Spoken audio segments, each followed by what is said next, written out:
कोई भी मस्जिद अगर आज सर्वे कराया जाए और उसकी खुदाई कराई जाए तो हर मस्जिद के नीचे हिंदू देवी देवता निकलेंगे, क्योंकि मंदिरों को तोड़ करके ही तो मस्जिद बनाई गई है। आपसी सहमति थी, इन 4 स्थानों का हल निकल जाता है, मथुरा का हल निकल जाए, काशी का हल निकल जाए, राम जन्मभूमि मंदिर का हल निकल जाए, जैसे सोमनाथ का हल निकला, तो फिर हम बाकी चीज़ों के लिए उलझने वाले नहीं हैं।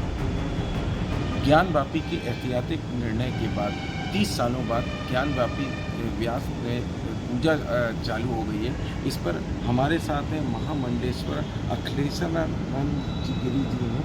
आइए उनसे बात करते हैं कि क्या देखते इस ऐतिहासिक फैसले पर आपका क्या कहना है, किस तरह देखते हैं आप? वर्तमान में भारतवर्ष में न्याय, सत्य, नीति, करुणा और परंपरा को लेकर एक बहुत बड़ा संघर्ष चल रहा है, और इस संघर्ष का शुभारंभ स्वतंत्र भारत में श्री राम जन्मभूमि मंदिर को लेकर, जन्म स्थान को लेकर चला।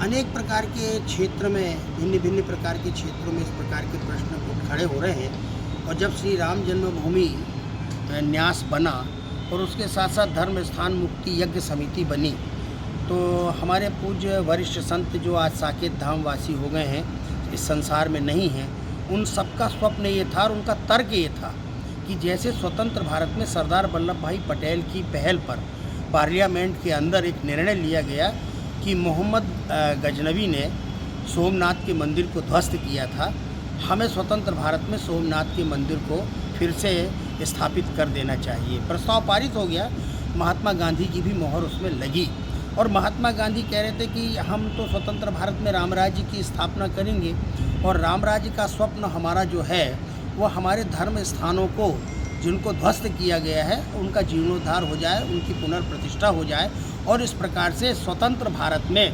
सनातन संस्कृति, हिंदू धर्म और जो हमारे जीवन मूल्य हैं, जो हमारे स्वाभिमान के विषय हैं, जिनको रौंदा गया था पराधीनता कालखंड में, वे सारे के सारे ठीक हो जाएं और स्वतंत्र भारत के नागरिक फिर से अपनी खोई हुई प्रतिष्ठा को जागृत करें। तो तर्क ये था हम सब लोगों का, संतों का, कि अगर सोमनाथ का मंदिर धर्मनिरपेक्ष भारत में अगर पुनः प्रतिष्ठा को प्राप्त हो सकता है, तो राम जन्मभूमि के लिए संघर्ष की राह नहीं पकड़नी चाहिए, कृष्ण जन्म स्थान के लिए भी नहीं, और बाबा विश्वनाथ का भी जो स्थान है, जो जिसमें मंदिर को तोड़ करके कुछ पार्ट में मस्जिद खड़ी कर दी गई, ऐसे स्थानों का सर्वेक्षण करवा करके और इनका भी पुनरुद्धार हो जाना चाहिए। किंतु स्वतंत्र भारत के प्रथम प्रधानमंत्री पंडित जवाहरलाल नेहरू इस बात से बिल्कुल सहमत नहीं थे, और उनका चरित्र सबको मालूम है। जब अयोध्या में भगवान श्री राम 1948 में प्रकट हुए, मूर्ति प्रकट हुई, उस समय भी वहाँ उन्होंने उत्तर प्रदेश के मुख्यमंत्री से कहा कि जो मूर्ति प्रकट हुई है उस मूर्ति को सरयू में फेंक दिया जाना चाहिए। और लेकिन उस समय जो तत्कालीन कलेक्टर थे के नायर, उनका भी इस समय हम पुण्य स्मरण करते हैं और उनके योगदान को, उन्होंने कहा नहीं, जो मूर्ति वहाँ प्रकट हुई है बल्कि उस मूर्ति की पूजा और प्रतिष्ठा होनी चाहिए, वो भगवान श्री राम का जन्म स्थान है। और एक चमत्कार के तहत, और वहाँ पर एक मुसलमान ने भी गवाही दिया था जो तैनात था उस मंदिर में, कि मैंने एक दिव्य बालक को यहाँ देखा, घुंघराले बालक को, बाद में वो मूर्ति में परिवर्तित हो गया, तो उस स्थान की प्रतिष्ठा होनी चाहिए। और उन्होंने व्यवस्था दी, पूजा पाठ की, तब से वो संघर्ष चला स्वतंत्र भारत में। हम सब अभी ज्ञानवापी को लेकर क्या? हाँ, अब दूसरी बात थी कि हम बाबा विश्वनाथ के लिए भी संघर्ष कर रहे थे, मथुरा के लिए भी संघर्ष चल रहा था, लेकिन 2014 को जब नरेंद्र मोदी जी भारत के प्रधानमंत्री बने, तो उनका ध्यान गया और उन्होंने स्वाभिमान के ऐसे विषयों को वरीयता देते हुए, चूँकि वो बनारस से ही सांसद थे, इसलिए उन्होंने मन ही मन संकल्प लिया कि मैं इस काम को करूंगा। बाबा विश्वनाथ ने मुझे यहाँ बुलाया है और उनकी प्रेरणा से ही मैं यहाँ का जनप्रतिनिधि हुआ हूँ। और उन्होंने धीरे धीरे आपसी सहमति बना करके, और जहाँ जैसा प्रशासनिक तंत्र को मजबूत करना चाहिए, उन्होंने कॉरिडोर बना दिया।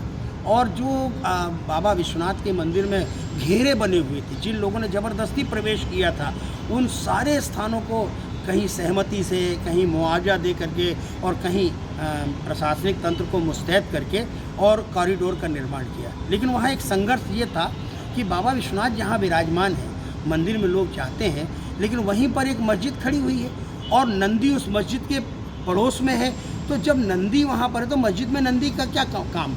और फिर वहाँ पर पूजा होती थी, लेकिन उस पूजा पर प्रतिबंध मुलायम सिंह ने लगा दिया था।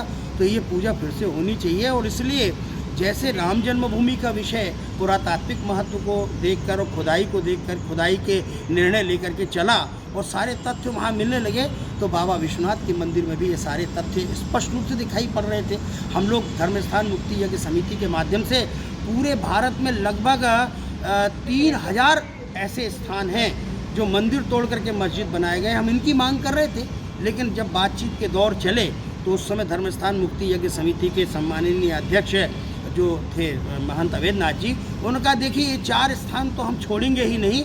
अगर आपसी सहमति थी इन 4 स्थानों का हल निकल जाता है, मथुरा का हल निकल जाए, काशी का हल निकल जाए, राम जन्मभूमि मंदिर का हल निकल जाए, जैसे सोमनाथ का हल निकला, तो फिर हम बाकी चीज़ों के लिए उलझने वाले नहीं हैं। ठीक है, पराधीनता के कालखंड में। लेकिन आश्चर्य तो इस बात का है, मैं ये बात पहली बार कह रहा हूँ कि कोई भी मस्जिद अगर आज सर्वे कराया जाए और उसकी खुदाई कराई जाए तो हर मस्जिद के नीचे हिंदू देवी देवता निकलेंगे, क्योंकि मंदिरों को तोड़ करके ही तो मस्जिद बनाई गई है। आज ज्ञानवापी का मामला जो अदालत में आया है और अदालत ने सर्वे करवा लिया है, सब प्रकार के सर्वे हुए हैं और उस सर्वे के आधार पर ही ये कहा गया है कि नहीं, हम यहाँ पुरातात्विक साक्ष्य भी देख रहे हैं और वे सारे दस्तावेज भी सत्य बोल रहे हैं कि प्रतिबंध लगा दिया गया वहाँ पर, क्यों हिंदुओं का प्रवेश वर्जित कर दिया गया। और नाहक मुसलमान कहते हैं हमारा तो वज़ू करने का ये छोटा सा सरोवर है, वहीं कुल्ला कर रहे हैं। और जब वहाँ से निकाला गया तो भगवान का शिवलिंग ही निकला। पहले तो कहने लगे नहीं ये सुराही है, नहीं ये कोई चिला में है, नहीं ये कोई कुछ है, अंट संट बोलने लगे। लेकिन पुरातात्विक साक्ष्य कह रहा है कि नहीं नहीं, वहाँ तो नंदी भगवान विराजमान है। और इसलिए अदालत ने सब प्रकार का निर्णय लेकर के आज वहाँ पूजा पाठ को बहाल कर दिया है।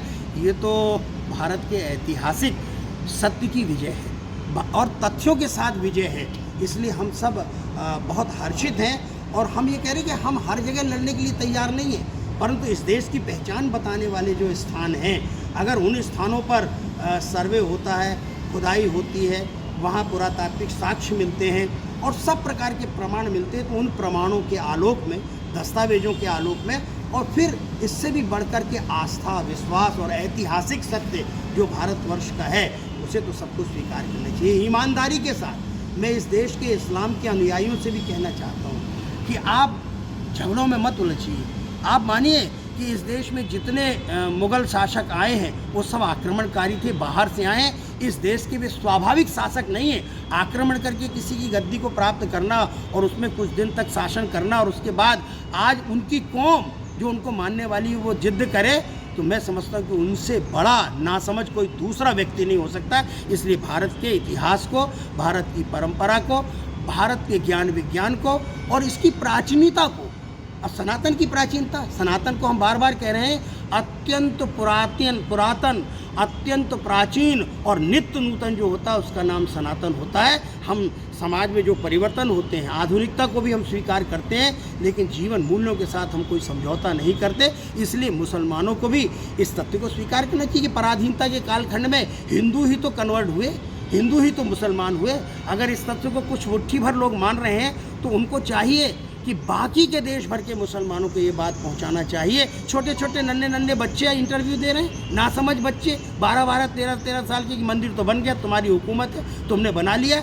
हम बड़े होंगे, जब हमारी हुकूमत आएगी तो हम फिर से मंदिर तोड़ देंगे। ये क्या बताया जा रहा है उन बच्चों को? इसलिए इस देश के वस्तु सत्य को बताने की आवश्यकता है। तो ज्ञानवापी में जो कुछ भी हो रहा है वो भारत के ऐतिहासिक सत्य की विजय हो रही है। इसमें कोई पक्ष हारता नहीं, कोई पक्ष जीतता नहीं। पर 30 सालों बाद जब हिंदू धर्म को वहाँ पे पूजा करने का मौका मिलता है, न्यास मिलता है, कैसा देखते हैं, किस तरह का ये इसमें प्रसन्नता है, बहुत प्रसन्नता है इसमें। और तो अब ये रुकने वाला क्रम नहीं है। लोग तो यहाँ तक कहने लगे कि मक्का मदीना में भी जा कर के देखो कि वो मक्केश्वर शंकर भगवान विराजमान है। इसलिए पूरी दुनिया में सनातन छाया हुआ था और सनातन के चिन्ह पूरी दुनिया में मिल रहे हैं और सारी दुनिया के लोग मान रहे हैं। बल्कि अब तो मुसलमानों के लीडर भी कह रहे हैं कि काहे को इन सब बातों को कुरेदते रहे। अरे हिंदू तो विघटित था, हिंदू तो बिखरा हुआ था। एक बाबरी मस्जिद के विध्वंस के और उसकी जिद के कारण तुमने सारे हिंदुओं को एकत्रित कर दिया। भगवान करे इनकी बुद्धि ऐसी होती रहे और हिंदू समाज का संगठन मजबूत होता रहे, क्योंकि ये शताब्दी जो है वो सनातन की शताब्दी है, ये शताब्दी हिंदुत्व की शताब्दी है, ये शताब्दी हमारे जीवन मूल्यों के रक्षण की शताब्दी है। इसलिए हम भी लोगों को तरह तरह की बातें बता करके कि इस देश के ऐतिहासिक सत्य को बढ़ाया जाए, इतिहास को झूठ के आवरण में न लपेटा जाए, उसे सत्य की तरह खोल दिया जाए और बताया जाए। इसलिए प्रसन्नता है और हम इसका स्वागत करते हैं। न्यायालय का बार बार स्वागत, न्यायालय को धन्यवाद, न्यायाधीशों को धन्यवाद। न्यायाधीश कभी भी, अरे राम जन्मभूमि का जब फैसला आया था, लखनऊ खंडपीठ ने दिया था, उसमें एक मुसलमान न्यायाधीश थे। उसने जो लिखा है अपने फैसले में कि अगर ये ज़मीन के टुकड़े का ही विवाद होता तो हम कब का हल कर दिए होते, लेकिन इसमें आस्था जुड़ी, इसमें विश्वास जुड़े हुए, इसमें पुरातत्व जुड़ा हुआ है, इसमें इतिहास जुड़ा हुआ है, इसमें वो सब कुछ है। इसलिए ये मामला निरंतर उलझता जा रहा है और आज हमारे सामने जब ये विषय आया है तो हम किसी एक निर्णय पर तो पहुँचें। और हम अंतिम अदालत नहीं है कि हमने अंतिम फैसला दे दिया। हमसे भी बड़ी एक अदालत है, जो पक्ष इससे दुखी होगा वो दूसरी अदालत में जाए, और हमको जाना पड़ा, उस अदालत में गए, वहाँ से हमको ऐतिहासिक विजय मिली और भारत का इतिहास लोगों के सामने आया। जो ज्ञानवापी का फैसला जो समाज अभी भी कोर्ट जा रहा है, इसमें आप कैसे ये आपस में समझौता? देखो भाई, ये तो समझदारी विकसित होनी चाहिए। मुस्लिम समाज कोर्ट कचहरी में जा रहा है तो मुंह की खा भी तो रहा है, क्योंकि वो सारे तथ्य पेश नहीं कर पा रहे। राम जन्मभूमि भी हमारे सामने है, जब उसमें गवाही होने लगी तो ऐसे लोग गवाह देने आए, बोले तुम उस समय थे, तुम्हारी उम्र कितनी है, ये मुद्दा कितना बड़ा है, कितना पुराना है। अब 35 साल का व्यक्ति, 50 साल के व्यक्ति गवाही देने जा रहा है, ऐतिहासिक तथ्य की जानकारी नहीं है, तो मुंह की तो खानी पड़ेगी। तो जो इस देश का वस्तु सत्य है उसे स्वीकार करने में कोई हर्ज नहीं है, और इसलिए कोर्ट कचहरी में जाओगे तो कोर्ट कचहरी अदालत भी उन्हीं सारे तथ्यों के आधार पर निर्णय देगी, इसलिए उनको जिद छोड़ देनी चाहिए। ये थे हमारे साथ महामंडलेश्वर अखिलेश्वरानंद जी गिरी जी, जिनका कहना प्राचीन है, वो जगह का प्राचीन महत्व है, धार्मिक महत्व है। ऐसे देश में जो धार्मिक और सनातनी जब बात करते हैं तो पूरा सबूत रख के बात करते हैं। धीरज शाह, MP तक, जबलपुर।